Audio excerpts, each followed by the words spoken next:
Hello and welcome back to another CAD clip video.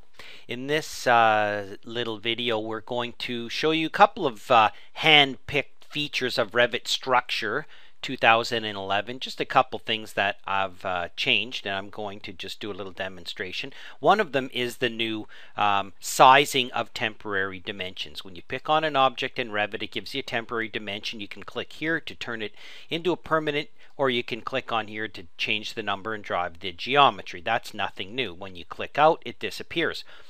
Now under our options, under our application menu, under options, we have under graphics, we have something called temporary dimensions.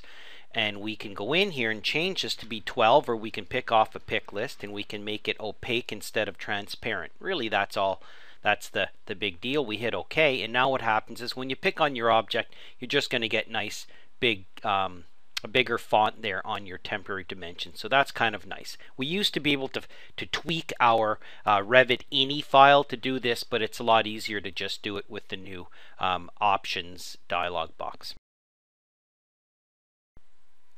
And another nice change with REVIT Architecture and Structure 2011 is with our remembering of temporary dimensions. Now before I show you this one, first of all, under Manage, under Additional Settings, okay, there's temporary dimensions in here. So this is ultimately where your temporary dimensions will be placed with regards to walls and doors and windows, okay?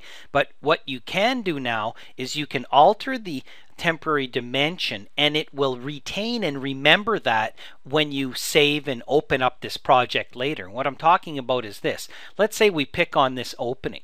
It's going to give us temporary dimensions that we can use to drive the model by changing these numbers or doing whatever we want, right?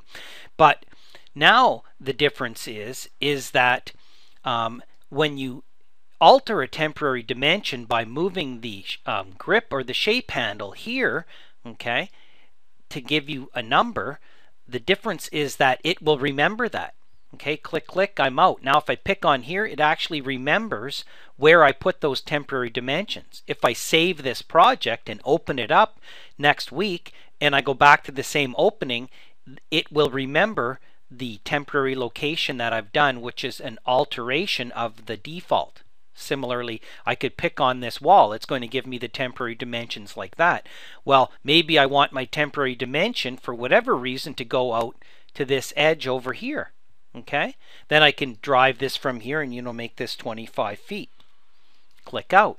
Now I can save this project, open it up later and pick on here, and it's going to remember that I had altered that temporary dimension. So temporary dimensions, now you can move them as you always could, but now it will remember where those temporary dimensions are, and if I choose to turn it into a permanent dimension, that's my choice. So remembering the temporary dimension locations, a welcomed change with the new REVIT 2011.